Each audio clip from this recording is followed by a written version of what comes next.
ಸಂಯಮೇಂದ್ರಿಯಗ್ರಾಮಂ ಸರ್ವತ್ರ ಸಮಬುದ್ಧಯಾಃ ತೇ ಪ್ರಾಪ್ನುವಂತಿ ಮಾಮೇವ ಸರ್ವಭೂತಹಿತೇರತಾ. ಶ್ರೀ ಗುರು ರಾಘವೇಂದ್ರಾಯ ನಮಃ. ಎಲ್ಲರಿಗೂ ನನ್ನ ನಮಸ್ಕಾರಗಳನ್ನ ತಿಳಿಸ್ತಾ ಇವತ್ತಿನ ವಿಡಿಯೋದಲ್ಲಿ ಭಗವದ್ಗೀತೆ ಓದುವಂಥ ಸಮಯದಲ್ಲಿ ಎಗ್ ತಿಂದರೆ ನಡೆಯುತ್ತಾ ತಿಳಿಸ್ಕೊಡಿ ಅಕ್ಕ ಅಂತ ಹೇಳಿ ಒಬ್ಬರು ನನಗೆ ಕಮೆಂಟ್ ಮೂಲಕ ಕೇಳಿದ್ರು. ಅದ್ರ ಬಗ್ಗೆ ಈ ವಿಡಿಯೋ ಮೂಲಕ ತಿಳಿಸ್ಕೊಡ್ತಾ ಇದ್ದೀನಿ. ಕುರುಕ್ಷೇತ್ರ ಯುದ್ಧ ಆರಂಭ ಆಗೋದಕ್ಕೂ ಮುಂಚೆ ದ್ವಾಪರ ಯುಗದಲ್ಲಿ ಶ್ರೀಕೃಷ್ಣ ಪರಮಾತ್ಮ ಅರ್ಜುನನಿಗೆ ಗೀತೋಪದೇಶನ ಮಾಡ್ತಾರೆ. ಅದು ಜ್ಯೋತಿರಸ ಅನ್ನೋ ಒಂದು ಪ್ರದೇಶದಲ್ಲಿ. ಗೀತೋಪದೇಶ ಅಂತ ಅಂದರೆ ಭಗವದ್ಗೀತೆನ ಶ್ರೀಕೃಷ್ಣ ಪರಮಾತ್ಮ ಅರ್ಜುನನಿಗೆ ತಿಳಿಸ್ಕೊಡ್ತಾರೆ. ಅರ್ಜುನನಿಗೆ ಮಾತ್ರ ಭಗವದ್ಗೀತೆ ಒಂದು ರೀತಿ ಅಮೃತ ಇದ್ದ ಹಾಗೆ ಇರಲಿಲ್ಲ.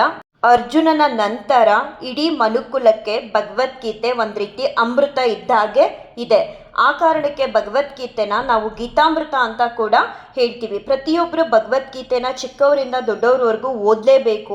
ಓದೋದ್ರಿಂದ ಎಲ್ಲ ವಿಚಾರಗಳನ್ನೂ ಕೂಡ ನಾವು ತಿಳ್ಕೊಬೋದು. ಒಬ್ಬ ಮನುಷ್ಯನಿಗೆ ಜೀವನದಲ್ಲಿ ಏನೆಲ್ಲ ವಿಚಾರಗಳು ಬೇಕು, ಬದುಕಲ್ಲಿ ಬರುವಂತಹ ಸಮಸ್ಯೆಗಳನ್ನ ಎದುರಿಸೋದಕ್ಕಾಗಲಿ ಅಥವಾ ಜೀವನನ ನಡೆಸೋದಕ್ಕಾಗಲಿ ಆ ಎಲ್ಲ ವಿಚಾರಗಳು ಕೂಡ ನಮಗೆ ಭಗವದ್ಗೀತೆಯಲ್ಲಿ ಸಿಗುತ್ತೆ. ಅಷ್ಟು ಮಾತ್ರ ಅಲ್ಲ, ನಾವು ಭಗವದ್ಗೀತೆನ ಓದೋದ್ರಿಂದ ಶ್ರೀಕೃಷ್ಣ ಪರಮಾತ್ಮನ ಅನುಗ್ರಹಕ್ಕೆ ಪಾತ್ರರಾಗ್ತೀವಿ. ಭಗವಂತನಿಗೂ ಕೂಡ ನಾವು ಒಂದು ರೀತಿ ಹತ್ರ ಆಗ್ತೀವಿ. ಈ ಭಗವದ್ಗೀತೆಯಲ್ಲಿ ಏನಿದೆ ಏನಿಲ್ಲ ಅನ್ನೋ ಹಾಗೆ ಇಲ್ಲ. ಎಲ್ಲ ರೀತಿಯ ಜ್ಞಾನನೂ ಕೂಡ ನಾವು ಭಗವದ್ಗೀತೆನ ಓದೋದ್ರಿಂದ ತಿಳ್ಕೊಬೋದು. ಎಲ್ಲರಿಗೂ ಓದುವಂತಹ ಮನಸ್ಸಾಗುತ್ತಾ ಭಗವದ್ಗೀತೆನ ಅನ್ನೋದಕ್ಕೆ ಒಂದು ಉದಾಹರಣೆನ ಕೊಡ್ತೀನಿ. ನಾನು ಈ ಉದಾಹರಣೆನ ಪ್ರವಚಕರಿಂದ ಕೇಳಿದ್ದಂಥದ್ದು. ಏನು ಗೊತ್ತಾ, ಭಗವದ್ಗೀತೆ ಪುಸ್ತಕ ಅನ್ನೋದು ಒಂದು ರೀತಿ ಸಮುದ್ರ ಇದ್ದ ಹಾಗೆ. ಸಮುದ್ರಕ್ಕೆ ಎಲ್ಲರಿಗೂ ಹೋಗಬೇಕು, ಆ ಸಮುದ್ರದ ದಡದಲ್ಲಿ ಕೂರಬೇಕು, ಆ ಸಮುದ್ರದ ಅಲೆಗಳನ್ನ ನೋಡಬೇಕು ಅನ್ನೋ ಆಸೆ ಇರುತ್ತೆ. ಹಾಗಾಗಿ ತುಂಬ ಜನ ತುಂಬ ಸಲ ಸಮುದ್ರ ಇರೋ ಕಡೆಗೆ ಟ್ರಿಪ್ಗೆ ಅಂತ ಹೋಗ್ತಾರೆ. ಟ್ರಿಪ್ಗೆ ಅಂತ ಹೋದಾಗ ಸಮುದ್ರದ ದಡಕ್ಕೆ ಹೋಗಿ ಅದರ ಅಲೆಗಳನ್ನ ನೋಡಿ ಅಲ್ಲೇ ಕೂತು ಫೋಟೋಸ್ಗಳನ್ನ ತಗೊಳ್ತಾರೆ. ಇನ್ನೂ ಕೆಲವರು ಸಮುದ್ರದೊಳಗಡೆ ಇಳಿಬೇಕು ಅಂತ ಹೇಳಿ ಸ್ವಲ್ಪ ದೂರ ಇಳಿದು ಆಟನ ಆಡ್ತಾರೆ. ಇನ್ನೂ ಕೆಲವರು ನಮ್ಗಿದು ಯಾವುದು ಬೇಡ ಅಪ್ಪ, ಬರೀ ನೋಡಿದ್ರೆ ಸಾಕು ಅಂತ ಹೇಳಿ ಸಮುದ್ರದಿಂದ ದೂರ ನಿಂತ್ಕೊಂಡು ನೋಡ್ತಾರೆ. ಇದನ್ನೂ ಮೀರಿದವರು ಕೆಲವರು ಏನಾರ ಆಗಲಿ ಸಮುದ್ರದ ಆಳಕ್ಕೆ ಹೋಗೋಣ, ಅಲ್ಲೇನಿದೆ ನೋಡೋಣ ಅಂತ ಹೇಳ್ಬಿಟ್ಟು ಸಮುದ್ರದ ಆಳಕ್ಕೆ ಹೋಗಿ ಅಲ್ಲಿರುವಂತಹ ಮುತ್ತು ರತ್ನ ಎಲ್ಲವನ್ನೂ ಕೂಡ ನೋಡ್ತಾರೆ. ಕೆಲವರು ತಗೊಂಡ್ ಬರುವಂತಹ ಪ್ರಯತ್ನನ ಮಾಡ್ತಾರೆ. ಯಾಕೆ ಭಗವದ್ಗೀತೆ ಪುಸ್ತಕನ ಸಮುದ್ರಕ್ಕೆ ಹೋಲಿಸ್ತಾರೆ ಅಂದ್ರೆ, ಕೆಲವರು ಭಗವದ್ಗೀತೆ ಪುಸ್ತಕನ ನೋಡ್ತಾರೆ, ಮನೆಗೆ ತಗೊಂಡೋಗಿ ಇಟ್ಟು ಪೂಜಿಸುವಂತ ಪ್ರಯತ್ನನ ಮಾಡಲ್ಲ. ಕೆಲವ್ರಿಗೆ ಮೈಂಡ್ಸೆಟ್ ಹೇಗಿರುತ್ತೆ ಅಂದರೆ, ಭಗವದ್ಗೀತೆ ಪುಸ್ತಕ ಅಂದರೆ ಕುರುಕ್ಷೇತ್ರ, ಅಲ್ಲಿಗೆ ಲಿಂಕ್ ಮಾಡ್ಕೊಳ್ತಾರೆ. ಮನೆಗೆ ತಂದಿಟ್ಟು ಪುಸ್ತಕನ ಪೂಜಿಸಿದ್ರೆ ಯುದ್ಧಗಳಾಗುತ್ತೆ, ಅಂದರೆ ಮನೇಲಿ ಜಗಳಗಳಾಗುತ್ತೆ, ಕಾದಾಟಗಳಾಗುತ್ತೆ ಅಂತ ಕೆಲವರು ಹಿಂಜರಿತಾರೆ ಭಗವದ್ಗೀತೆ ಪುಸ್ತಕನ ಇಟ್ಟು ಪೂಜಿಸೋದಕ್ಕೆ. ಇನ್ನೂ ಕೆಲವ್ರ ಕೈಗೆ ಭಗವದ್ಗೀತೆ ಪುಸ್ತಕನ ಮುಟ್ಟೋದಕ್ಕೆ ಸಾಧ್ಯ ಆಗಿರಲ್ಲ. ಇನ್ನೂ ಕೆಲವರು ಏನು ಮಾಡ್ತಾರೆ, ಈ ಥರ ಏನೂ ಆಗಲ್ಲ, ಶ್ರೀಕೃಷ್ಣ ಪರಮಾತ್ಮನ ಸಂದೇಶಗಳಿದೆ, ಒಂದೊಂದು ಸಂದೇಶಗಳು ಕೂಡ ನಮ್ಮ ಜೀವನಕ್ಕೆ ಬಹಳ ಮುಖ್ಯ, ನಾವು ಓದದೇ ಇದ್ರೂ ಪರವಾಗಿಲ್ಲ ಅಂತ ಹೇಳಿ ಪುಸ್ತಕನ ತಂದಿಟ್ಟು ಮನೇಲಿ ಪೂಜಿಸ್ತಾರೆ. ಇನ್ನೂ ಕೆಲವ್ರು ಏನು ಮಾಡ್ತಾರೆ, ಅದರಲ್ಲಿ ಏನಿದೆ ತಿಳ್ಕೊಬೇಕು ಅಂತ ಹೇಳಿ ಪುಸ್ತಕನ ಓಪನ್ ಮಾಡಿ ಶ್ಲೋಕಗಳನ್ನ ಕೆಲವರು ಕಲಿತು ಬರೀ ಶ್ಲೋಕಗಳನ್ನಷ್ಟೇ ಹೇಳ್ತಾರೆ. ಇನ್ನೂ ಕೆಲವರು ಏನು ಮಾಡ್ತಾರೆ, ಸಮುದ್ರದ ಆಳಕ್ಕೆ ಹೋಗುವಂಥವ್ರು ಭಗವದ್ಗೀತೆ ಪುಸ್ತಕನ ಮನೆಗೆ ತಂದಿಟ್ಟು ಪೂಜಿಸೋದ್ರ ಜೊತೆಗೆ ಅದರ ಶ್ಲೋಕಗಳನ್ನ ಕಲಿತು ಆ ಶ್ಲೋಕಕ್ಕಿರುವಂಥ ಅರ್ಥಗಳನ್ನ ತಿಳ್ಕೊಂಡು ಆ ಅರ್ಥಗಳಿಗೆ ಬೇರೆ ಬೇರೆ ಪ್ರವಚಕರು ಯಾವ್ಯಾವ ರೀತಿ ಉಲ್ಲೇಖನ ಮಾಡಿದ್ದಾರೆ ಅನ್ನೋದನ್ನು ತಿಳ್ಕೊಂಡು ಅದರಲ್ಲಿರುವಂತಹ ಜೀವನಕ್ಕೆ ಬೇಕಾಗಿರುವಂತಹ ಅತ್ಯಮೂಲ್ಯವಾದಂತಹ ವಿಚಾರಗಳನ್ನ ಅಳವಡಿಸ್ಕೊಂಡು ಬದುಕಲಿ ಮುಂದೆ ಸಾಕ್ತಾರೆ.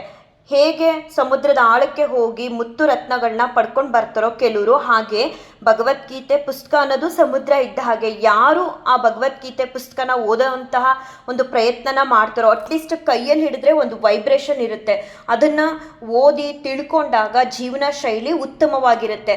ಸಮುದ್ರಕ್ಕೆ ಹೋಗಿ ಮುತ್ತು ರತ್ನನ ಹೇಗೆ ತರ್ತಿರೋ ಹಾಗೆ ಭಗವದ್ಗೀತೆನ ಓದೋದ್ರಿಂದ ನಿಮ್ಮ ಬದುಕಲ್ಲಿ ಬೇಕಾಗುವಂತಹ ಸಾಕಷ್ಟು ಜ್ಞಾನನ ನೀವು ಭಗವದ್ಗೀತೆಯಿಂದ ಪಡ್ಕೋಬಹುದು. ನಾವೆಲ್ಲರೂ ಪೂಜಿಸುವಂತಹ ಹಾಗೆ ನಮ್ಮೆಲ್ಲರ ಅಚ್ಚುಮೆಚ್ಚಿನ ಗುರುಗಳಾದ ರಾಯರೂ ಕೂಡ ಭಗವದ್ಗೀತೆ ಮೇಲೆ ಗೀತಾ ವಿವೃತ್ತಿನ ಬರೆದಿದ್ದಾರೆ. ಭಗವದ್ಗೀತೆನ ಪ್ರತಿಯೊಬ್ಬರು ಮನೆಗಳಲ್ಲಿ ಇಟ್ಟು ಪೂಜಿಸುವಂಥ ಪ್ರಯತ್ನನ ಮಾಡಿ ಜೊತೆಗೆ ಭಗವದ್ಗೀತೆ ಶ್ಲೋಕಗಳನ್ನ ಕಲಿದೇ ಇದ್ರೂ ಪರವಾಗಿಲ್ಲ, ಅದ್ರ ಅರ್ಥಗಳನ್ನ ತಿಳ್ಕೊಳ್ಳಿ. ಭಗವದ್ಗೀತೆ ಓಪನ್ ಮಾಡಿದ್ರೆ ಕನ್ನಡದಲ್ಲಿ ಪ್ರತಿಯೊಂದು ಶ್ಲೋಕಗಳಿಗೂ ಇರುವಂತಹ ಅರ್ಥನ ನಮ್ಮ ರೈಟ್ ಸೈಡಲ್ಲಿ ಒಂದು ಕಡೆ ಶ್ಲೋಕ ಇದ್ದರೆ ಲೆಫ್ಟ್ ಸೈಡಲ್ಲಿ, ಇನ್ನೊಂದು ಕಡೆ ರೈಟ್ ಸೈಡಲ್ಲಿ ಅದರದ್ದು ಅರ್ಥಗಳನ್ನ ತಿಳಿಸಿರ್ತಾರೆ. ಅರ್ಥಗಳನ್ನ ಅಂದರೆ ಆ ಶ್ಲೋಕದ ಅರ್ಥಗಳನ್ನ ನಾವು ಓದ್ಕೊಂಡ್ರು ನಮಗೆ ಜ್ಞಾನ ಅನ್ನೋದನ್ನು ನಾವು ಪಡ್ಕೋಬಹುದು. ಇನ್ನು ಶ್ರೀಕೃಷ್ಣ ಪರಮಾತ್ಮ ಅರ್ಜುನನಿಗೆ ಈ ಗೀತೋಪದೇಶ ಮಾಡುವಂತಹ ಸಮಯದಲ್ಲಿ ಈ ಆಹಾರ ಪದ್ಧತಿ ಬಗ್ಗೆ ತಿಳಿಸ್ತಾ ಇರ್ತಾರೆ.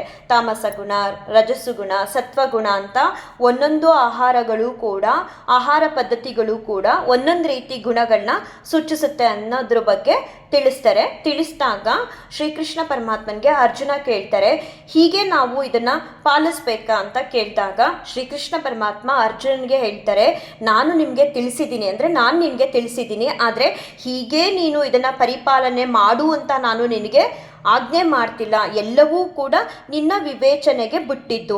ಈಗ ತಮಸ್ಸು ಗುಣ ಅಂತ ಅಂದರೆ ಈಗ ನೀವು ಹೇಳಿದ್ರಲ್ಲ, ನಾವು ಭಗವದ್ಗೀತೆ ಓದ್ತಾ ಅದ್ರ ಮಧ್ಯ ಮೊಟ್ಟೆನ ತಿನ್ಬೋದಾ ಅಂತ. ಆ ತಮಸ್ಸು ಗುಣಕ್ಕೆ ಮೊಟ್ಟೆ ಅನ್ನೋದು ಸೇರುತ್ತೆ, ಈರುಳ್ಳಿ ಬೆಳ್ಳುಳ್ಳಿ ಅನ್ನೋದು ಸೇರುತ್ತೆ, ನಾನ್ ವೆಜ್ ಅಂತ ಏನೆಲ್ಲ ಬಳಸ್ತೀರಾ ಅದೆಲ್ಲವೂ ಕೂಡ ತಮಸ್ಸು ಗುಣಕ್ಕೆ ಸೇರುತ್ತೆ. ಶ್ರೀಕೃಷ್ಣ ಪರಮಾತ್ಮ ಅರ್ಜುನನಿಗೆ ಹೇಳ್ತಾರೆ, ತಮಸ್ಸು ಗುಣದಲ್ಲಿ ಯಾವ್ಯಾವ ಆಹಾರ ಪದ್ಧತಿಗಳು ಬರುತ್ತೆ, ರಜಸ್ಸು ಗುಣಕ್ಕೆ ಸೇರಿದಂತಹ ಆಹಾರ ಪದ್ಧತಿಗಳು ಯಾವುವು, ಹಾಗೆ ತಮಸ್ಸು ಗುಣಕ್ಕೆ ಸೇರಿದಂಥ ಆಹಾರ ಪದ್ಧತಿಗಳು ಯಾವ್ಯಾವು, ಅದನ್ನು ಬಳಸೋದ್ರಿಂದ ಏನೆಲ್ಲ ಆಗುತ್ತೆ ಅನ್ನೋದನ್ನು ತಿಳಿಸಿದ ಮೇಲೆ ಭಗವಂತ ಅಂದರೆ ಶ್ರೀಕೃಷ್ಣ ಪರಮಾತ್ಮ ಅರ್ಜುನನಿಗೆ ಹೇಳ್ತಾರೆ, ಎಲ್ಲವೂ ಕೂಡ ನಿನ್ನ ವಿವೇಚನೆಗೆ ಬಿಟ್ಟಿದ್ದು, ನಿನ್ನ ವಿವೇಚನೆಯಿಂದ ನಿನ್ನ ಮನಸ್ಸು ಏನು ಹೇಳುತ್ತೆ ಅದನ್ನು ನೀನು ಮಾಡು ಅಂತ ಹೇಳ್ತಾರೆ. ಈಗ ನೀವು ಕೇಳಿದಿರಲ್ಲ, ಭಗವದ್ಗೀತೆ ಓದುವಂತಹ ಸಮಯದಲ್ಲಿ ಯಜ್ಞ ತಿನ್ಬಹುದಾ ಅಂತ ಹೇಳಿ. ಶ್ರೀಕೃಷ್ಣ ಪರಮಾತ್ಮ ಯಜ್ಞನದು ಆಹಾರ ಪದ್ಧತಿಲಿ ತಮಸ್ಸು ಗುಣಕ್ಕೆ ಸೇರುತ್ತೆ, ತಿನ್ನಬಾರ್ದು ಅಂತ ಹೇಳ್ತಾರೆ. ಭಗವದ್ಗೀತೆನ ನೀವು ಬೆಳಗ್ಗೆ ಓದ್ತಿರೋ ಸಂಜೆ ಸಮಯದಲ್ಲಿ ಓದ್ತಿರೋ ನನಗೆ ಗೊತ್ತಿಲ್ಲ, ಓದುವಂತಹ ಸಮಯದಲ್ಲಿ ಮಾತ್ರ ತಿನ್ನಬೇಡಿ, ಆದಷ್ಟು ತಿಂದೇ ಇದ್ರೇ ಒಳ್ಳೆಯದು. ಹಂಗನ್ಬಿಟ್ಟು ಇವಾಗ ನೀವು ಭಗವದ್ಗೀತೆನ ಪ್ರತಿನಿತ್ಯ ಓದ್ತೀರಾ ಅಥವಾ ವಾರದಲ್ಲಿ 2 ದಿನ ಓದ್ತೀರಾ ನನಗೆ ಗೊತ್ತಿಲ್ಲ. ವಾರದಲ್ಲಿ 2 ದಿನ ಓದ್ತೀನಿ ಭಗವದ್ಗೀತೆನ ಅಂದರೆ ಆ ದಿನ ತಿನ್ನಲೇಬೇಡಿ. ಅಥವಾ ನೀವು ಸಂಜೆ ಭಗವದ್ಗೀತೆ ಪುಸ್ತಕನ ಓದ್ತೀನಿ ಅಂತ ಅಂದರೆ ಆ ಸಮಯದಲ್ಲಿ ತಿನ್ನೋದಕ್ಕೆ ಹೋಗಬೇಡಿ. ಬೆಳಗಿನ ಸಮಯದಲ್ಲಿ ಓದ್ತೀನಿ ಭಗವದ್ಗೀತೆನ ಎದ್ದ ತಕ್ಷಣ ಅಂದರೆ ಆ ಸಮಯದಲ್ಲೂ ತಿನ್ನಬಾರ್ದು. ಆದಷ್ಟು ಇಲ್ಲಿ ಶ್ರೀಕೃಷ್ಣ ಪರಮಾತ್ಮನೇ ಹೇಳ್ತಾರೆ, ಆಹಾರ ಪದ್ಧತಿ ಬಗ್ಗೆ ತಿಳಿಸ್ಬಿಟ್ಟು ಅರ್ಜುನನಿಗೆ ನಾನು ಇದನ್ನೇ ಪರಿಪಾಲನೆನ ನಾನು ಮಾಡಬೇಕಂತ ಕೇಳಿದಾಗ ಎಲ್ಲವೂ ಕೂಡ ನಿನ್ನ ವಿವೇಚನೆಗೆ ಮತ್ತು ಆಲೋಚನೆಗೆ ಬಿಟ್ಟಿದ್ದು, ನಿನ್ನ ಮನಸ್ಸು ಹೇಗೆ ಹೇಳುತ್ತೋ ಹಾಗೆ ಮಾಡು ಅಂತ ಹೇಳಿ. ನಾನು ಇಲ್ಲಿ ನಿಮಗೆ ತಿನ್ನಬಾರ್ದು ಅಂತ ಹೇಳ್ತಾ ಇಲ್ಲ, ನಿಮ್ಮಿಷ್ಟ, ತಿನ್ನದೇ ಇದ್ದರೆ ತುಂಬಾ ಒಳ್ಳೆಯದು. ಯಾಕಂದರೆ ಭಗವದ್ಗೀತೆ ಪುಸ್ತಕದ ಮೇಲೆ ಶ್ರೀಕೃಷ್ಣ ಪರಮಾತ್ಮ ಇರ್ತಾರೆ. ಆ ಯಜ್ಞನದು ತಮಸ್ಸು ಗುಣಕ್ಕೆ ಸೇರುತ್ತೆ. ನೀವು ಓದುವಂತಹ ಸಮಯದಲ್ಲಿ ತಿನ್ನಬೇಡಿ. ಈಗ ಪ್ರತಿನಿತ್ಯ ನಾವು ಭಗವದ್ಗೀತೆ ಓದ್ತೀವಿ ಆದರೆ ನಮಗೆ ತಿನ್ನುವಂತಹ ಯಜ್ಞ ಅಭ್ಯಾಸ ಇದೆ, ಪ್ರತಿನಿತ್ಯ ನಾವು ಭಗವದ್ಗೀತೆ ಓದೋದಕ್ಕೋಸ್ಕರ ಯಜ್ಞ ಬಿಡಬೇಕಾ ಅನ್ನೋದಾದರೆ ವಾರದಲ್ಲಿ 2 ದಿನ ಭಗವದ್ಗೀತೆನ ಓದ್ಕೊಳ್ಳಿ. ಓದುವಂತಹ ದಿನದಲ್ಲಿ ಯಜ್ಞ ತಿಂದೇ ಓದಿ. ನಾವು ಕೈಯಲ್ಲಿ ಭಗವದ್ಗೀತೆನ ಮುಟ್ಟಿದಾಗಲೇ ನಮಗೊಂದು ವೈಬ್ರೇಷನ್ ಸಿಗುತ್ತೆ. ಭಗವದ್ಗೀತೆ ಪುಸ್ತಕದ ಮೇಲೆ ಶ್ರೀಕೃಷ್ಣ ಪರಮಾತ್ಮನ ಒಂದು ಚಿತ್ರ ಇರುತ್ತೆ. ಅಷ್ಟು ಮಾತ್ರ ಅಲ್ಲ, ಭಗವದ್ಗೀತೆ ಒಂದೊಂದು ಸಾಲುಗಳನ್ನೂ ಕೂಡ ಶ್ರೀಕೃಷ್ಣ ಪರಮಾತ್ಮನೇ ಹೇಳಿರುವಂಥದ್ದು ಅರ್ಜುನನಿಗೆ. ನಾವು ಬಹಳ ಭಕ್ತಿ ಶ್ರದ್ಧೆ ನಿಷ್ಠೆಯಿಂದ ಓದ್ತಿರ್ಬೇಕಾದ್ರೆ ಆದಷ್ಟು ಮನಸ್ಸಿನ ಶುದ್ಧತೆ ಜೊತೆಗೆ ನಮ್ಮ ಆಹಾರ ಪದ್ಧತಿಲೂ ಕೂಡ ಶುದ್ಧತೆಯಿಂದ, ಅಂದರೆ ಈಗ ನೀವೇನು ಹೇಳಿದ್ರಿ ಎಗ್ ತಿನ್ನಬೇಕಾ ತಿನ್ನಬಾರ್ದಾ ಅಂತ ಹೇಳಿ, ಅದರಿಂದನೂ ಕೂಡ ಸ್ವಲ್ಪ ದೂರ ಇದ್ದು ಓದಿದಾಗ ನಿಮಗೆ ಭಗವಂತನ ಅನುಗ್ರಹ ಮತ್ತು ಭಗವದ್ಗೀತೆಯಿಂದ ಹೆಚ್ಚಿನ ಜ್ಞಾನನ ನೀವು ಪಡ್ಕೋಬಹುದು. ಪ್ರತಿಯೊಬ್ಬರಿಗೂ ವಿಡಿಯೋ ನೋಡ್ತಿರೋ ಎಲ್ಲರಿಗೂ ಇನ್ನೊಮ್ಮೆ ನಾನು ಹೇಳೋದು, ಭಗವದ್ಗೀತೆನ ಓದಿ, ಒಳ್ಳೆಯದು, ತುಂಬಾ ಒಳ್ಳೆಯದು.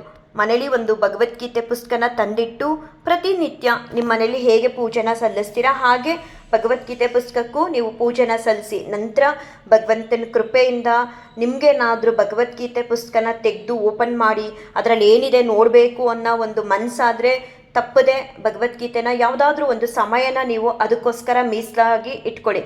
ಇವಾಗ ಬೆಳಗಿನ ಜಾವನೇ ಓದಬೇಕು ಅಥವಾ ಸಂಜೆ ಟೈಮೇ ಓದಬೇಕು ಅಂತ ಏನಿಲ್ಲ. ನಿಮ್ಮ ಒಂದು ಫ್ರೀ ಟೈಮ್ ಇದ್ದಾಗ ಭಗವದ್ಗೀತೆ ಬಗ್ಗೆ ತಿಳ್ಕೊಳ್ಳೋ ಪ್ರಯತ್ನನ ಮಾಡಿ. ಮುಂದೆಂದು ಭಗವಂತ ನಿಮಗೆ ಅನುಗ್ರಹ ಮಾಡಿದ್ರೆ ಕಂಪ್ಲೀಟಾಗಿ ನಿಮಗೆ ಭಗವದ್ಗೀತೆಯಲ್ಲಿ ಏನಿದೆ ಅದನ್ನೆಲ್ಲ ಅಧ್ಯಾಯಗಳನ್ನ ನಾವು ತಿಳ್ಕೋಬೇಕು ಅನ್ನೋ ಮನಸ್ಸಾದರೆ ನೀವೇ ನಿಮ್ಮ ದಿನಚರಿಯಲ್ಲಿ ಸ್ವಲ್ಪ ಸಮಯನ ಭಗವದ್ಗೀತೆ ಓದೋದಕ್ಕೆ ಅಂತ ಕೊಟ್ಟು ಅದ್ರ ಬಗ್ಗೆ ತಿಳ್ಕೊಳ್ಳುವಂತಹ ಪ್ರಯತ್ನನ ಮಾಡ್ತೀರಾ. ಆದರೆ ಅದಕ್ಕೂ ಮುಂಚೆ ಭಗವದ್ಗೀತೆ ಪುಸ್ತಕನ ನಿಮ್ಮ ಕೈಯಲ್ಲಿ ಹಿಡಿಯುವಂಥ ಒಂದು ಪ್ರಯತ್ನನ ಮಾಡಿ. ಮಾಡಿ.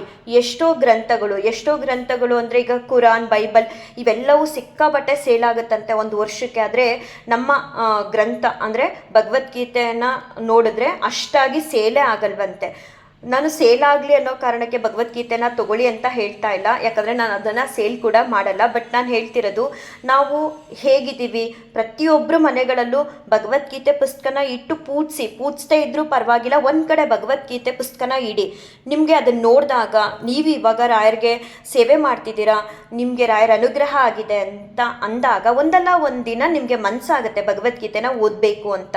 ಫ್ರೀ ಟೈಮಲ್ಲಿ ಈಗ ಬಸ್ಸಲ್ಲಿ ಕೂತಿರ್ತೀರಲ್ವ, ಆ ಸಮಯದಲ್ಲೂ ಕೂಡ ನೀವು ಓದ್ಕೋಬಹುದು. ಇಂಥದ್ದೇ ಸಮಯ ಅಂತ ಪರ್ಟಿಕ್ಯುಲರ್ ಆಗಿ ಏನಿಲ್ಲ, ಇಂಥ ಸಮಯದಲ್ಲಿ ಮಾತ್ರ ಭಗವದ್ಗೀತೆನ ಓದ್ಬಿಡ್ಬೇಕು, ಇಲ್ಲಾಂದರೆ ಬೇರೆ ಸಮಯದಲ್ಲಿ ಓದಬಾರ್ದು ಅಂತ ಏನು ರೂಲ್ಸ್ ಇಲ್ಲ. ನಿಮಗೆ ಫ್ರೀ ಟೈಮ್ ಅನ್ನೋದು ಯಾವಾಗ ಸಿಗುತ್ತೋ ಆಗ ವ್ಯರ್ಥ ಮಾಡ್ಕೊಳ್ಳದೆ ನಿಮ್ಮ ಸಮಯನ ಭಗವದ್ಗೀತೆನ ಓದುವಂತಹ ಒಂದು ಪ್ರಯತ್ನನ ಮಾಡಿ ಆ ಜ್ಞಾನನ ಪಡ್ಕೊಳ್ಳಿ. ಅಮೃತ ಇದ್ದ ಹಾಗೆ ಭಗವದ್ಗೀತೆ, ಸ್ಟಾರ್ಟಿಂಗೇ ಹೇಳಿದ್ದೀನಿ.